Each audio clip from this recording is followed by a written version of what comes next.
Waalaikumsalam warahmatullahi wabarakatuh. Kita mulai perkuliahan pertama mekanika fluida untuk kelas A. Seperti yang sudah ada di perkenalan kemarin sama Suster Susi, nanti kita sejak tahun ini nanti semua materi kita samakan, baik kelas A, B, C. Tugas kita juga usahakan sama semua. Jadi nanti input maupun output dari mahasiswa akhirnya sama. Kita selama ini kan kadang ada dosen satu beda, dosen dua beda. Tapi dengan harapan dengan ini yang khusus sumber daya air kita samakan semua. Dan istilah kalau ada yang ketinggalan bisa numpang ke kelas lain juga ya. Kita mulai lagi. Jangan lupa absen yang di chat itu saya hitung maksimal 30 menit setelah acara selesai. Ya kira-kira 9.30 atau 9.45. Yang setelah absen setelah itu tidak saya hitung, saya masukkan ke absen hari ini ya. Kita mulai.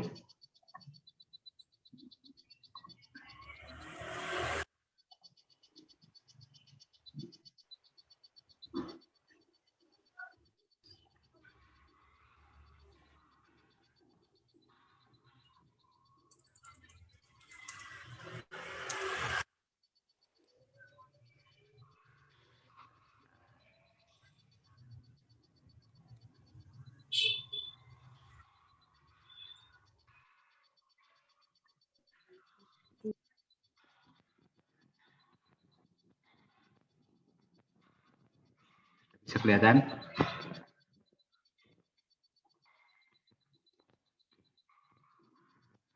Sudah, Pak. Oke.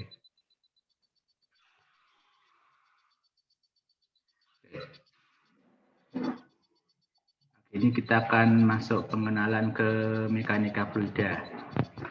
Dan materi dasarnya yang dibuat oleh Bu Susi, terus kita kembangkan masing-masing ya. Nah, kita belajar di depan dulunya adalah mekanikanya, pengertiannya, sejarahnya, ruang lingkup mekanika fluida, dimensi, sama nanti sudah ada tugas kecil, tugas satuan yang tugas vlog.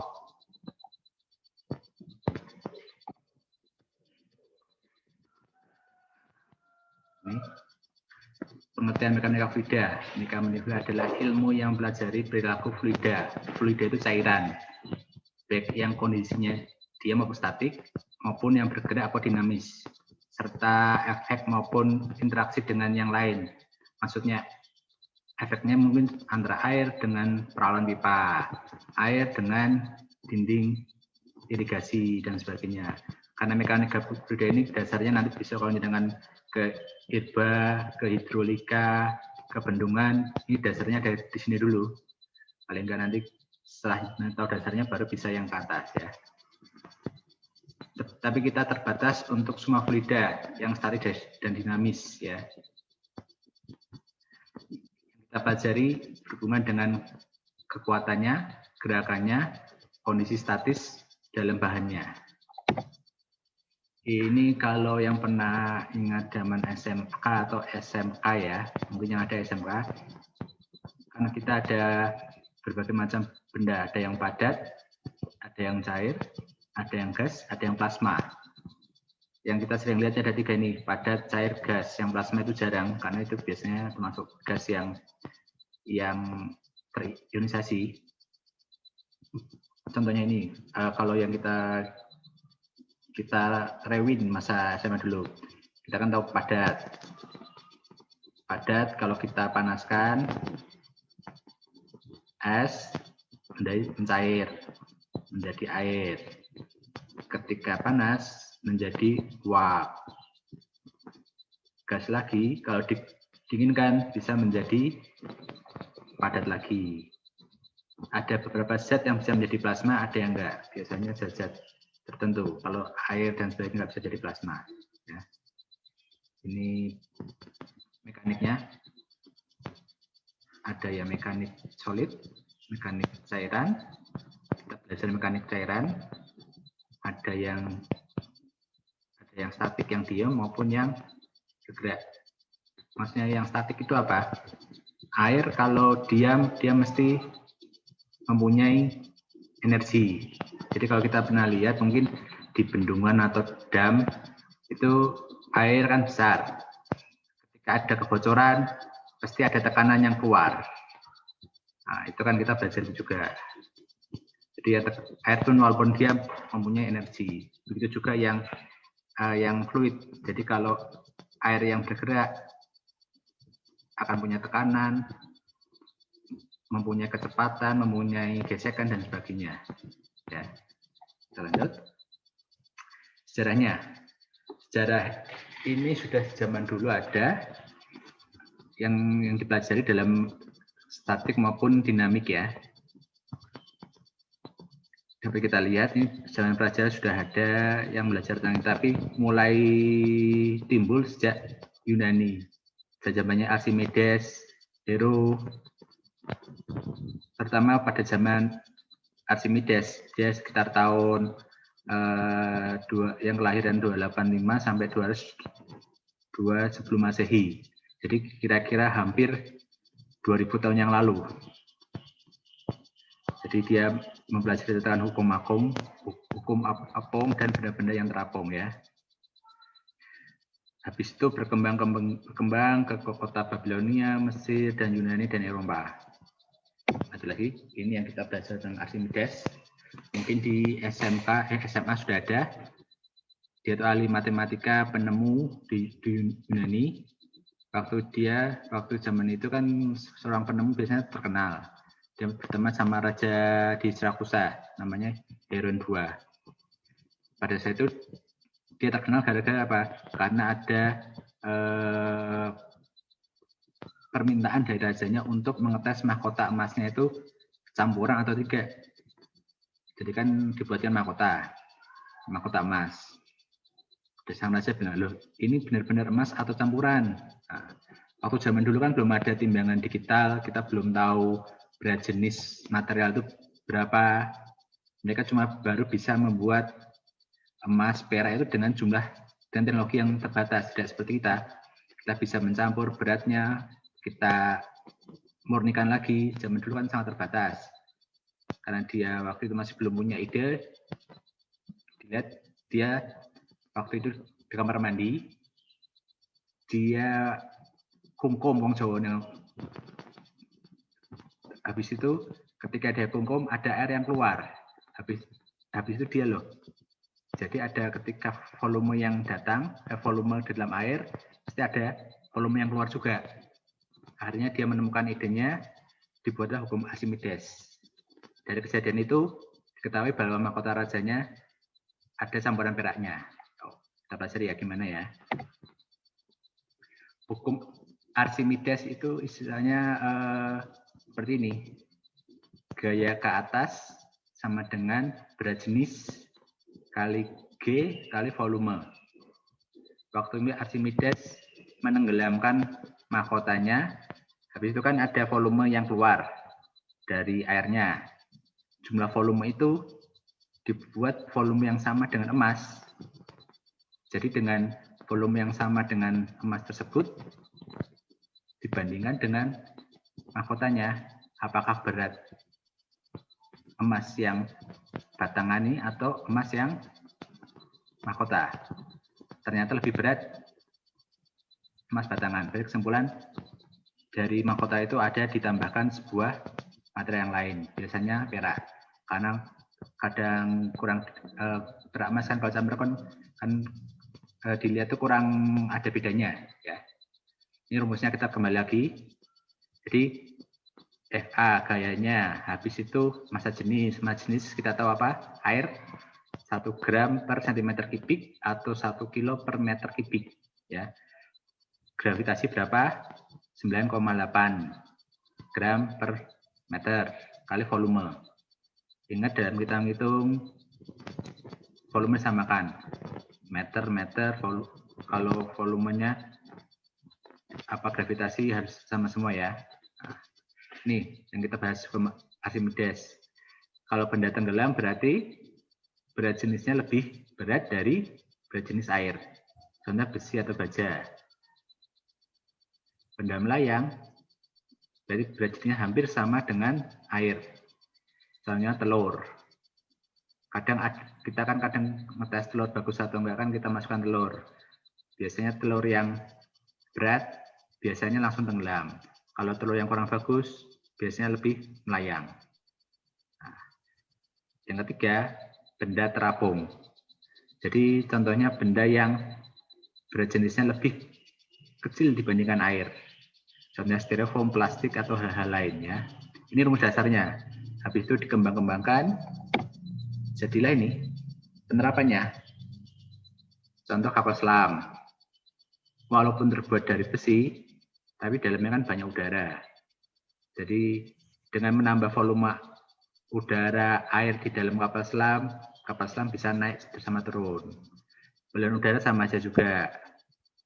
Balon udara biasanya pakai hidrogen dan sebagainya, itu kan lebih kecil dibandingkan udara. Akhirnya balon udara bisa melayang. Itu penerapannya di udara. Yang kapal laut juga sama aja tadi, walaupun terbuat dari fiber, kayu maupun apa, tapi karena volumenya dan berat jenis kan ada air di dalam, ada udara di dalam kapal, itu lebih kecil dibandingkan tekanan dari airnya, otomatis kapal akan mengapung. Ini penerapannya. Kalau ada yang mau tanyakan silahkan tentang penerapan hukum Archimedes. Ini masih konsep dasar, nanti kita bertahap belajar ke yang lainnya dulu. Lebih memusingkan yang pasti. Oke? Lanjut ya. Nah, ini contohnya tadi. Aquaduct. Aquaduct itu ada di Romawi.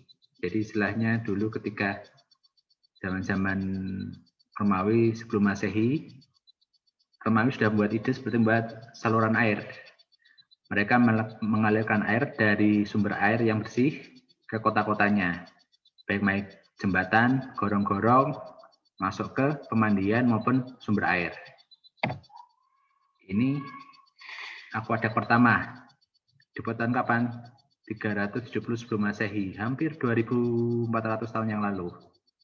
Jadi ini Roma, dibuat ambil airnya dari gunung sekitar 16 km timur Roma, pakai tadi sistem gorong-gorong, sistem jembatan dan sebagainya masuk ke kota Roma untuk ke sistem air bersihnya. Zaman itu sampai sekitar 73.000 meter kubik per hari. Cukup menghidupi sebuah kota menengah waktu saat itu ya. Nah, tapi sejak Roma runtuh, peradaban hidrolika berhenti hampir 1000 tahun. Baru setelah ada Leonardo da Vinci, nah nanti kan itu tugasnya aja, silahkan nanti mau pakai tokoh-tokoh apa yang buat tugas. Ada Leonardo da Vinci yang meletakkan dia orang yang meletakkan dasar pertama hidrolika sungai. Habis itu ada Galileo, ada Torricelli, Mariette, Pascal, Newton, Pitot, Bernoulli, Taylor, dan D'Alembert. Nanti kita akan belajar ini ilmu-ilmu yang dari para penemu ini juga. Selanjutnya, walaupun hasil mereka itu dari hasil percobaan, tes, teori, dan kenyataan, ada juga yang tidak sesuai dengan kenyataan. Seperti si D'Alembert ini, dia tidak memperhitungkan kekentalan, karena zaman itu kan belum kepikiran kekentalan air sama kekentalan seperti zat-zat yang lebih berat lagi, itu kan beda. Karena kecepatannya nanti berpengaruh ke kecepatan cairannya. Ya. Karena itulah berkembang ada yang teoritis namanya hidrodinamik sama yang praktis atau hidrolika praktis ya. Nanti kita pelajari berdasarkan penelitiannya Pak, si Reynolds sama pengembangan dimensinya relik. Dikembangkan lagi oleh Rode, Reynolds sama Vargo dan Engels. Sekarang ini Caronet dikembangkan lagi oleh Lancaster dan seterusnya. Jadi sejarah ilmu mekanika fluida sudah hampir berapa tahun? Hampir ribuan tahun. Karena sekarang kita sudah punya dasar, jadi kita bisa ngitung saluran ini kecepatannya berapa, di saluran apa kira-kira sampai sana berapa menit, kita bisa tahu karena tadi sudah ada dasar-dasarnya. Itu yang jenengan pelajari nanti selama 1 semester ini. Dan nanti kalau ada kan kemarin sudah ada yang ke laboratorium hidrolika, kita bisa ngetes teorinya benar apa enggak, kecepatannya berapa, tekanannya airnya gimana, luas basanya gimana, nanti kita akan pelajari juga ya. Pengembangannya bukan sebatas air, tapi sampai jantung, mesin ginjal, super tanker dan sebagainya, karena semua itu dasarnya dari mekanika fluida. Berkembang lagi bisa ke meteorologi, oceanografi dan sebagainya ya. Tapi yang kita fokus ke sipil, nanti kita apa? Bangun irigasi, pengendali banjir, perpipaan, pengelolaan air minum, drainase, air bersih, air kotor, dan limbah juga. Ini hidroliknya.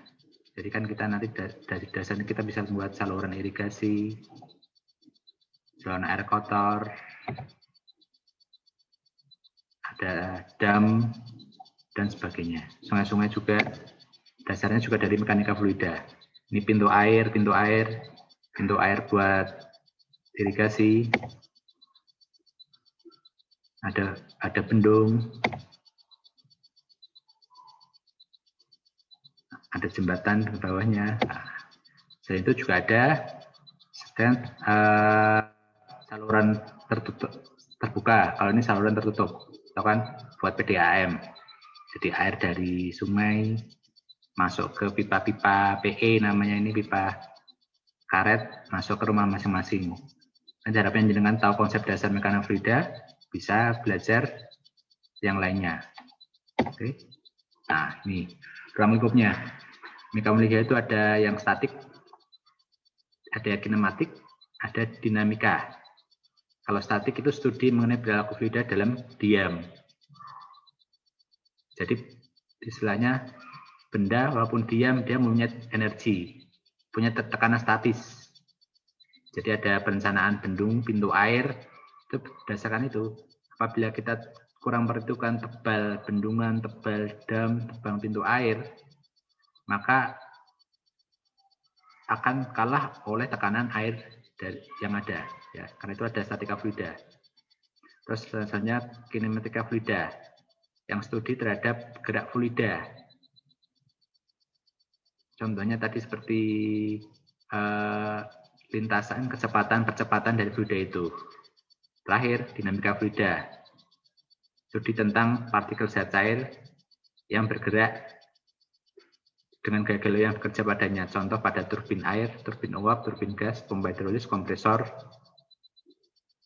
Maksudnya yang berada di pipa. Ya. Ini ruang lingkupnya. Selanjutnya ini ada dimensinya. Karena nanti kita belajar tentang dimensi. Jangan salah, pemakaian dimensi kalau jenengan pakai meter, ya terusnya meter. Maksudnya gini, kalau perhitungan yang volume yang satu pakai meter, jangan pakai sentimeter yang bawahnya. Ya, kita lihat ini ada lambang-lambangnya. Panjang itu mesti L, masa M, waktu T, time, gaya itu force, T itu temperatur. Kalau internasional, dunia pakai meter, kilogram, second, Newton, Kelvin. Ya. Kalau Inggris pakai feet, slug, second, lbf, r. Kalau kita Indonesia dan biasanya kita beda karena kita termasuk jajahannya Belanda. Biasanya kalau jajahan Belanda yang sering kita pakainya meter, kilogram meter, detik, kilogram first dan Celsius.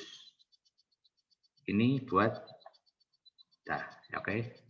Ini buat dimensi-dimensinya. Jadi apabila ngitung, jangan salah kalau datanya ada sentimeter dan meter, samakan dulu. Mau buat meter, meter. Kalau turun ke sentimeter. Jangan karena kita punya rumus langsung dikali. Itu seringnya salah dalam ujian atau salah dalam perhitungan itu. Karena belum melihat satuannya, masukkan rumus sudah selesai. Padahal nanti hasilnya akan beda. Pernah ada cerita di mana di Eropa itu ada yang desain kapal selam.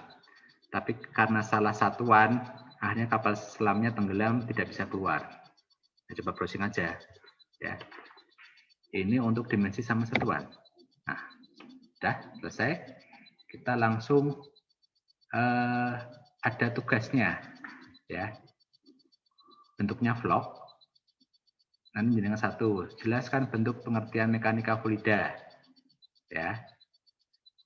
Mau jelaskan bagaimana caranya silahkan. Ingat ini tugas kelompok, silahkan buat kelompok masing-masing sekitar 4.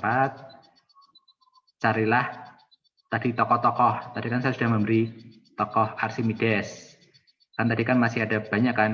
Da Vinci, ada Rayleigh, ada Reynolds dan sebagainya. Dan jelaskan bagaimana ilmunya secara sekilas ya. Jadi Reynolds mempelajari tentang ini, Da Vinci tentang ini.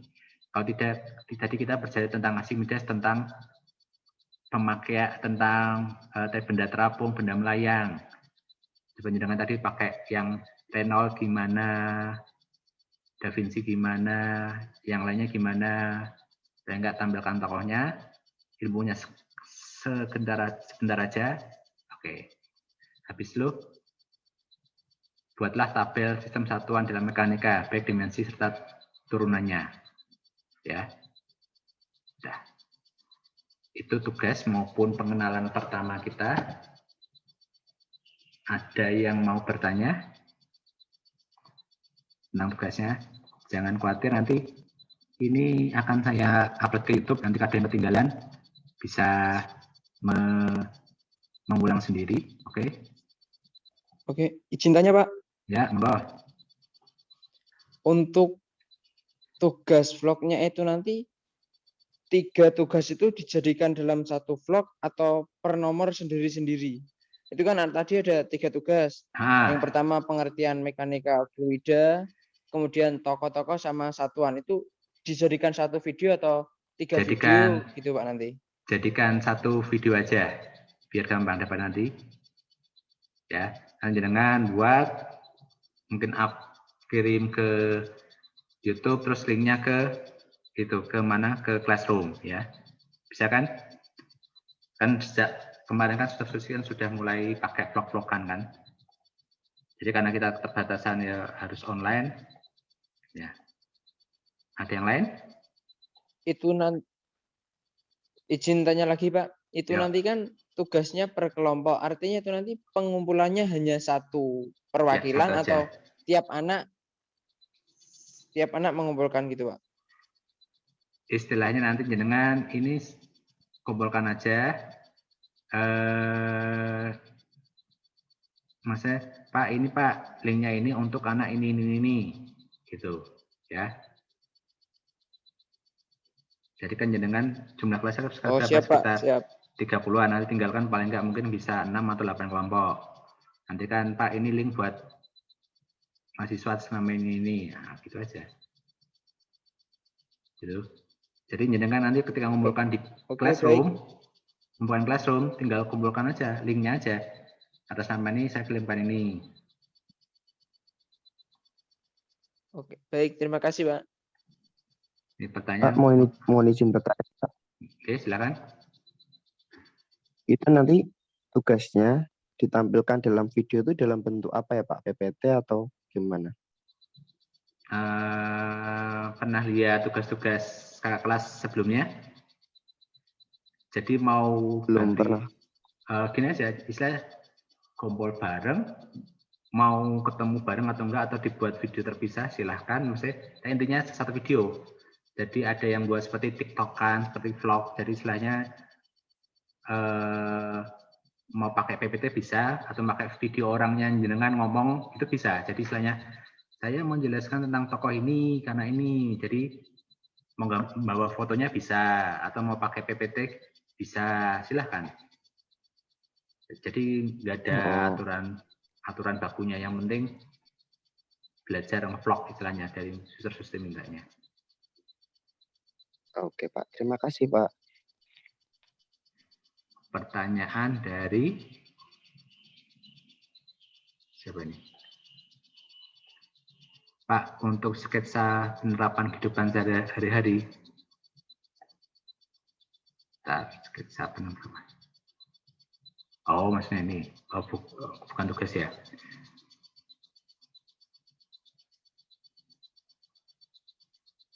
Kalau sketsa itu penerapan sehari-hari kan tadi kita lihat Mekanfolia itu banyak penerapannya. Seperti tadi buat kapal, buat saluran terbuka, buat perpipaan. Itu dasarnya dari mekanika fluida. Jadi mekanika yang statik, dinamis, maupun kinetik tadi. Oke, ada yang lain?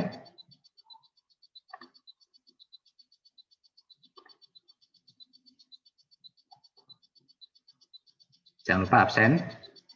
Nanti saya tunggu terakhir sekitar 9.30 ya.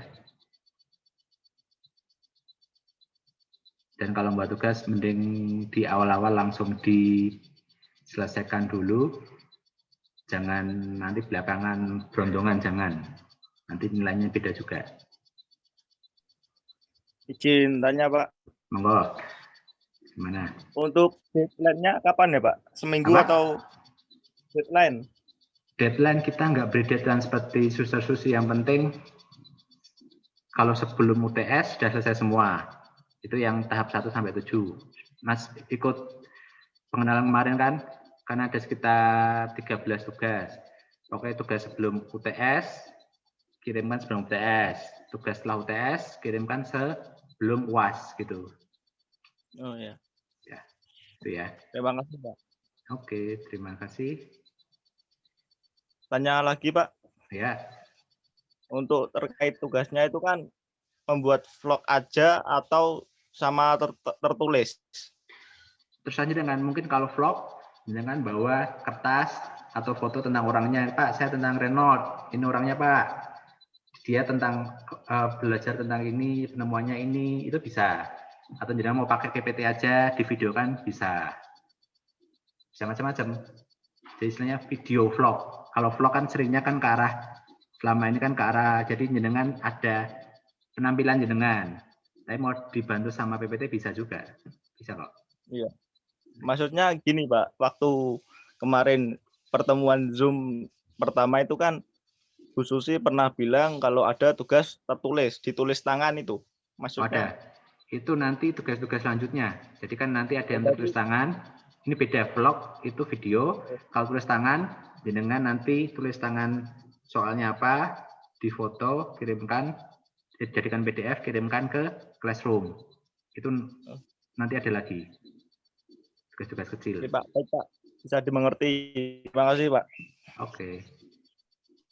Sudah? Cukup? Maaf Pak Budi, izin tanya lagi. Monggo gimana? Untuk durasi videonya itu nanti dibatasi atau enggak Pak? Kalau bisa, kalau vlog kan jangan lebih dari 15 menit lah. Kan nggak perlu sampai setengah jam kan. Vlog kan paling cuma sekitar 5 sampai 10 sampai 15. Cukup sekitar itu. Nggak perlu banyak-banyak. Oke, terima kasih Pak.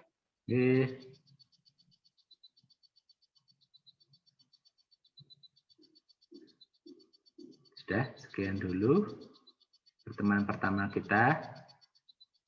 Nanti kalau YouTube-nya ada siap, nanti saya upload kirimkan ke grup WA ya. Selamat pagi. Selamat pagi Pak. Selamat lanjutkan kuliah lagi. Wassalamualaikum warahmatullahi wabarakatuh. Waalaikumsalam warahmatullahi wabarakatuh. Waalaikumsalam warahmatullahi wabarakatuh.